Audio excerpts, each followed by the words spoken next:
Jai Hind everyone. Welcome to the class of microprocessor. Basically in this lecture we will discuss the concept related to microprocessor Intel 8086. The topic for this lecture will be segmentation and memory addressing concept in the 8086 microprocessor. So first of all, we will discuss the introduction about the microprocessor Intel 8086 features. Basically, the Intel 8085 was a basic processor. Now the advanced version was released by the Intel company. The next advanced version of microprocessor was Intel 8086. So the main features are basically the Intel 8086 microprocessor is a 16-bit processor. When we say a microprocessor is of 16-bit, it signifies a number of things like the number of data lines in this processor will be 16. The data that can be processed simultaneously will be 16-bit. More importantly, the size of ALU will also be 16-bit. The lower version of this 8086 is Intel 8088 processor, which is same as 8086 except that it has a data bus of 8-bit only. Now, the 8086 microprocessor has 20-bit address line, or we can say that the size of address bus is 20. So, which signifies that if there are 20 address line, the total number of addresses or addressing capability of this microprocessor 8086 will be given as 2 to the power 20, that is 1048576. So, basically, it signifies the memory capacity that can be addressed by the microprocessor. So, the Intel 8086 microprocessor can address the memory as 1 MB, or the addressing capability of 8086 is 1 MB. Okay. So, another meaning of the 16-bit microprocessor is that the word size is also 16-bit as compared to 8085 where the word size is 8-bit. 8-bit data can be processed simultaneously by the microprocessor 8085. But here in the 8086, we can address 20-bit address, and that can be used for operation of 16-bit.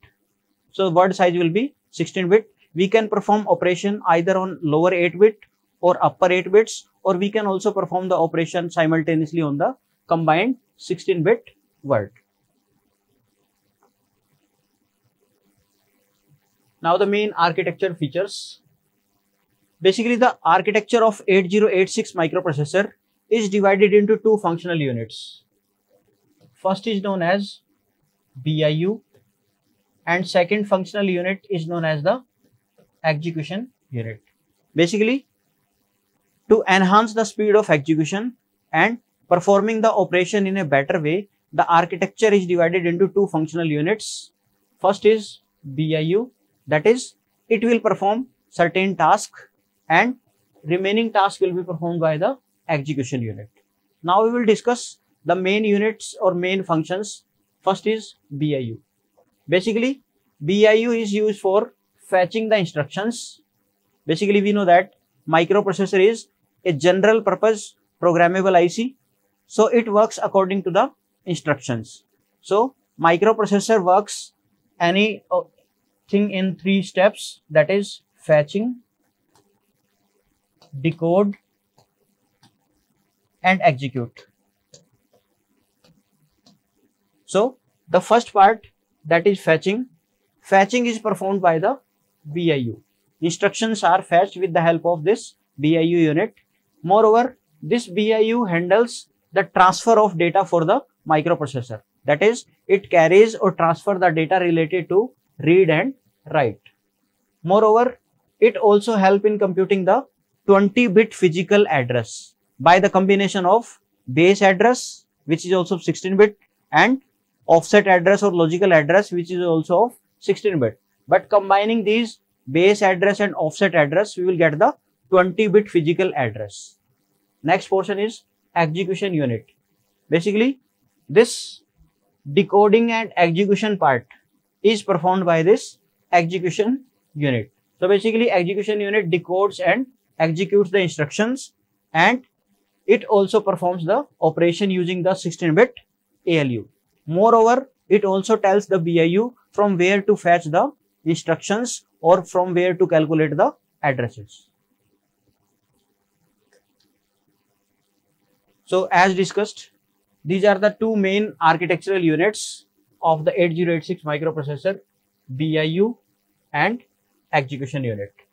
So upper portion is BIU. So this BIU mainly contains, first portion let's discuss is 6-byte instruction queue. In the 8086 architecture, the concept of pipelining is used for enhancing the speed of execution. Pipelining means fetching of next instruction in advance while the current instruction is being executed. So to enhance the speed of execution, instructions are fetched in advance and are stored in a 6-byte queue.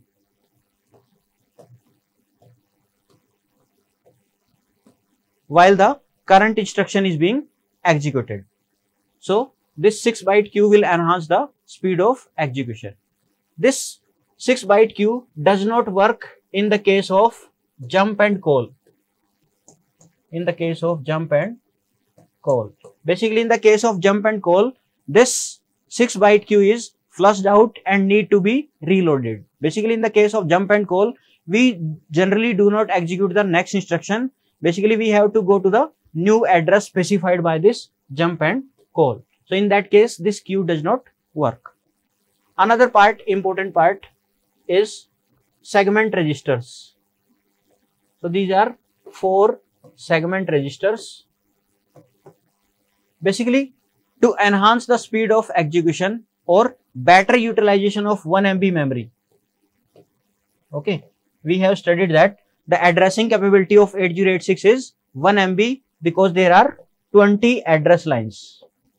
So for efficient utilization and enhancing the speed, this 1 MB memory is divided into 4 type of segments or small memory portions. These memory portions are known as the segments. So basically this 1 MB memory is divided into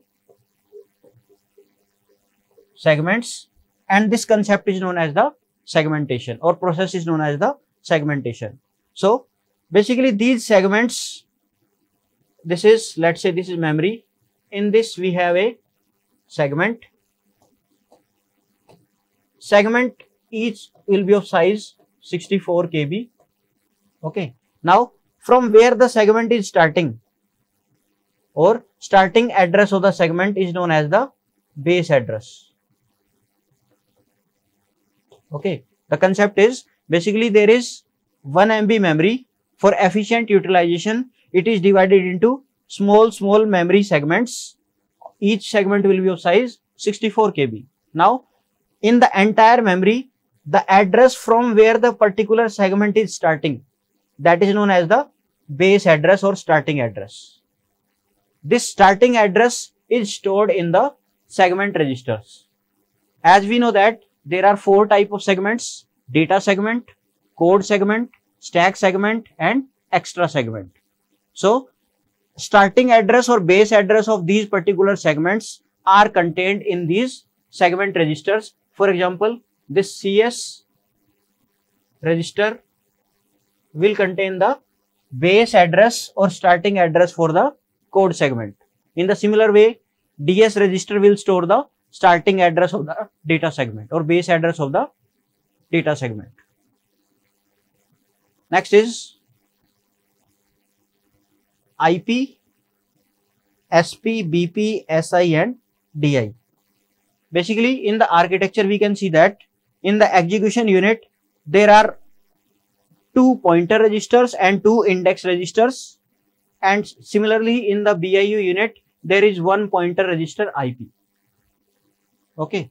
So basically in the architecture we have index and pointer registers.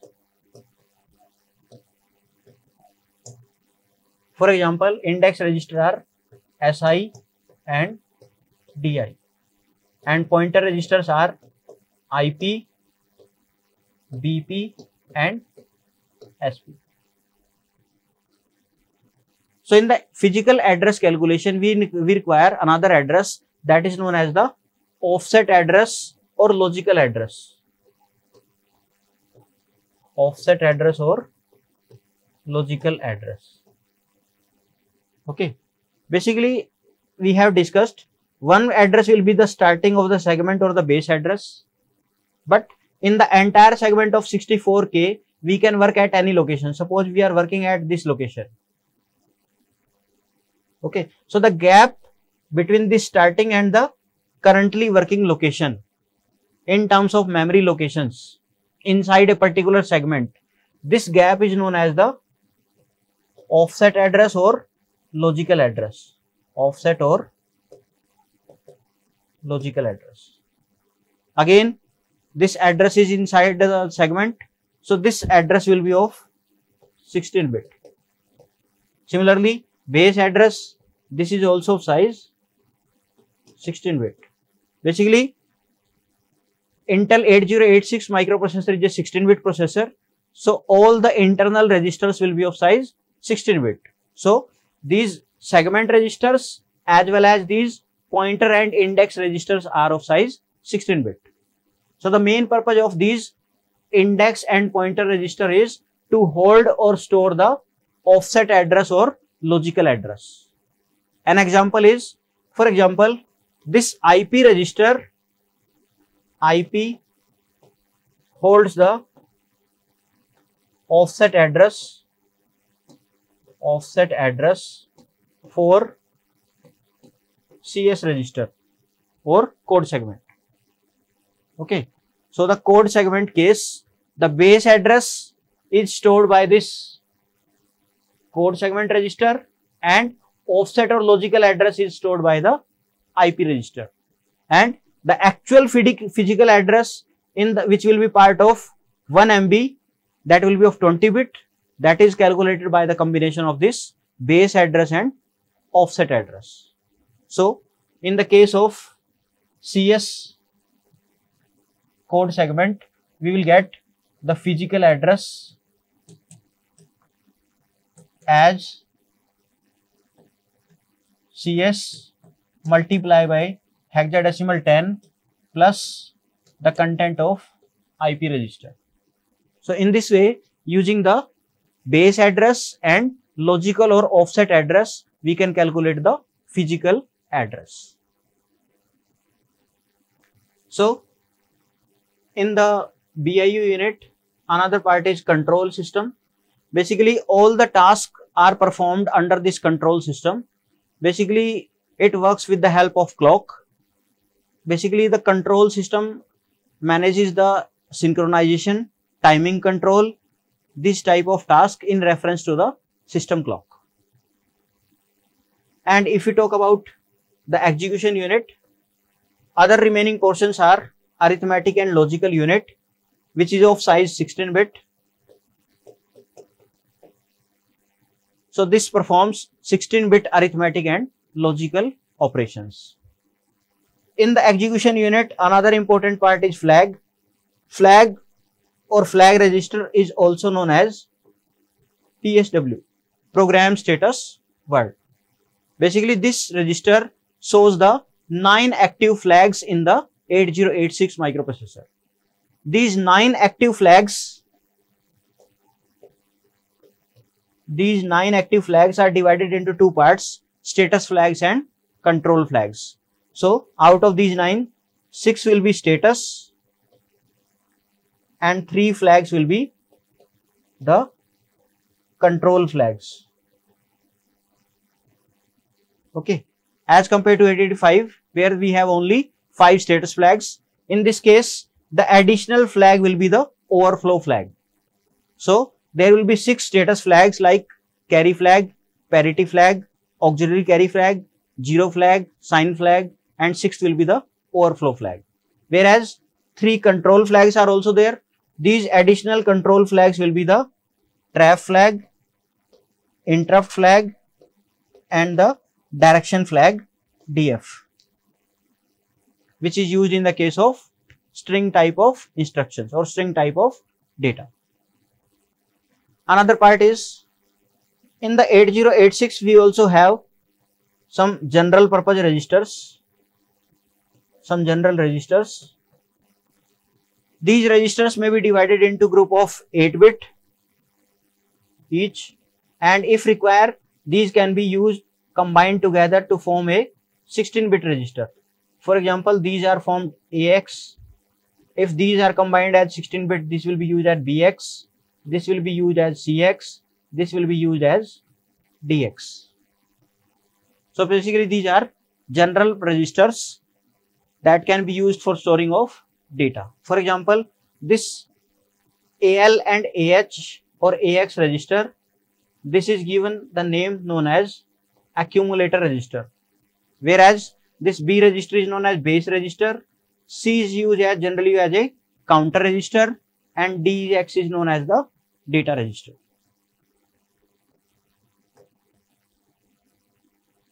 So this is the concept of memory segmentation in the case of 8086. Basically what happens that addressing capability of 8086 is 20-bit, that is 1 MB. For efficient utilization of this 1 MB memory,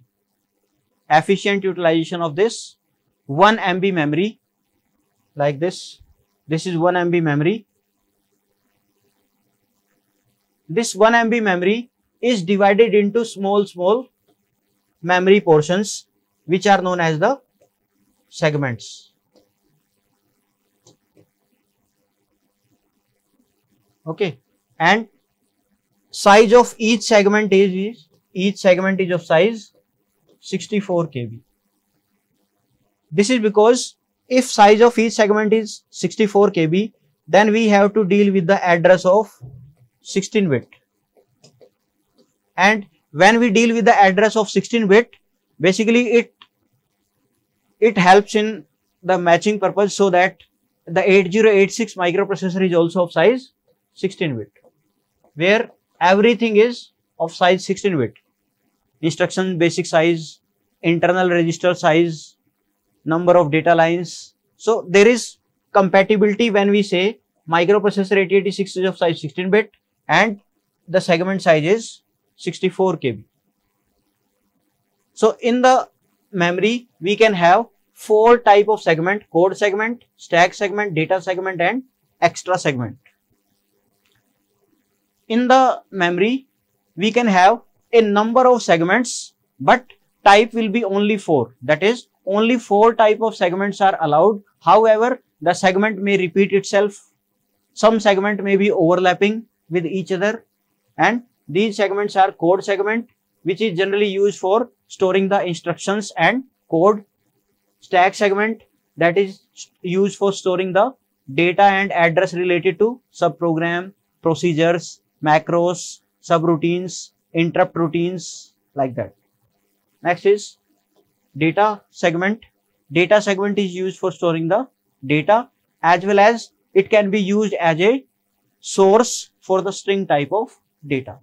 Extra, as clear from the name, extra segment is basically used for storing the string type of data as a default destination. That is, default destination for the string type of data is extra segment, and whenever the data is exceeding the data segment, then we can use the extra segment along with the data segment. So basically in the 8086 we have memory of 1 MB that is divided into segments. Let's say this is a code segment. Now in the particular segment there may be a starting address. That starting address of the segment is known as the base address. Okay, and we may work at a particular location in the segment. So there is a gap between the starting address or the actual memory location where we want to work for read and write operation. That gap is known as the offset or logical address. Okay, So this base address is also of size 16 bit, but this is a part of this location, actual location in the segment where we are working, that is a part of 1 MB memory. So address must be of 20 bit. So this actual address as a part of 1 MB will be of 20 bit, and this 20 bit address is known as the physical address.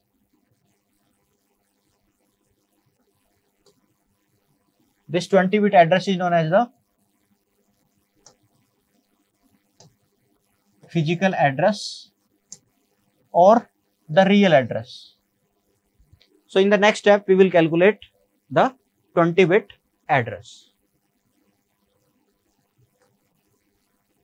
Next is, in the previous slide, we have seen that for the efficient utilization and enhancing the speed of execution, we have divided the 1 MB memory into the small memory portions known as the segment, each of size 64 KB, and this process is known as the segmentation. Now we will see what are the main advantages for the segmentation. Basically, segmentation is first and most important advantage is it is used for efficient utilization. Efficient utilization of memory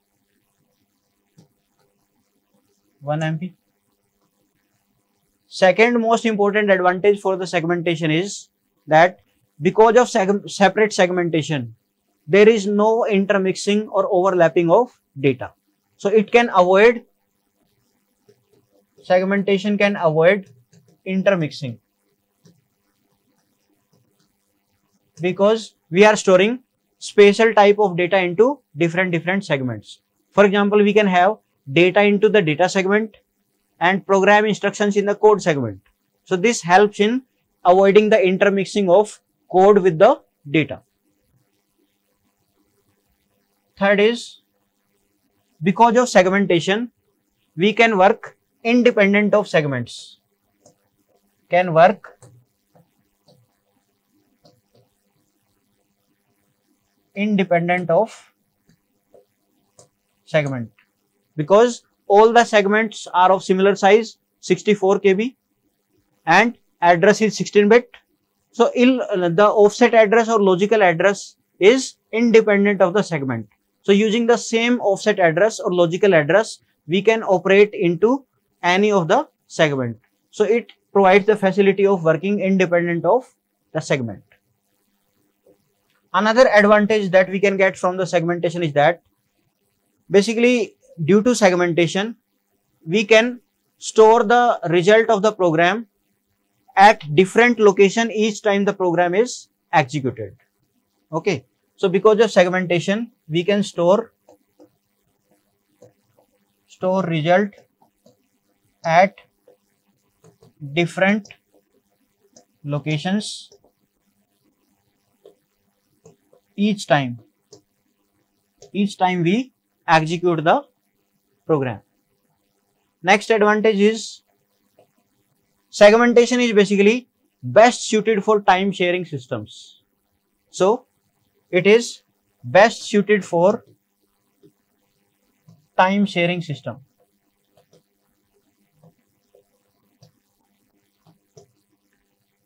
Okay. Another advantage is that we get advantage of 20 bits or access of 20 bits while working with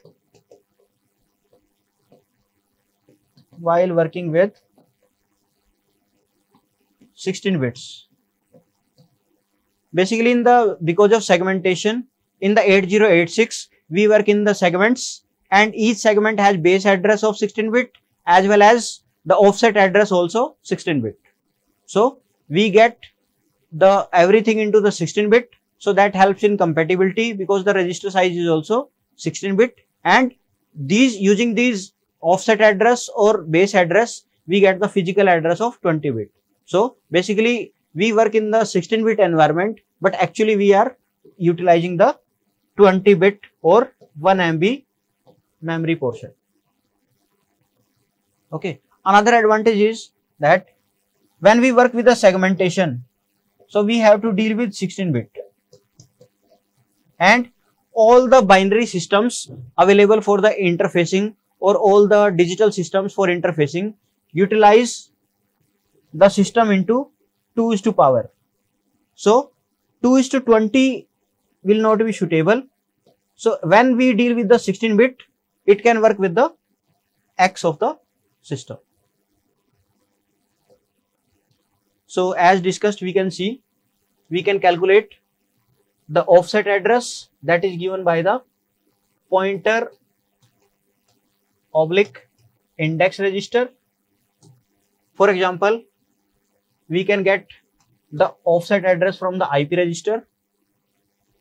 Then base address is given by the segment register. For example, we can get from the CS register. And to make the base address from 16 bit to 20 bit, we add hardwired 0.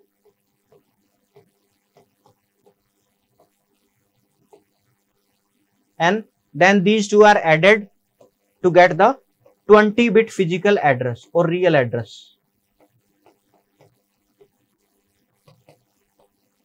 which is given by CS multiplied by hexadecimal 10 plus the content of IP register. So basically this CS register will give the base address and IP will give the offset address. Okay. So thank you for this lecture. Jai Hind.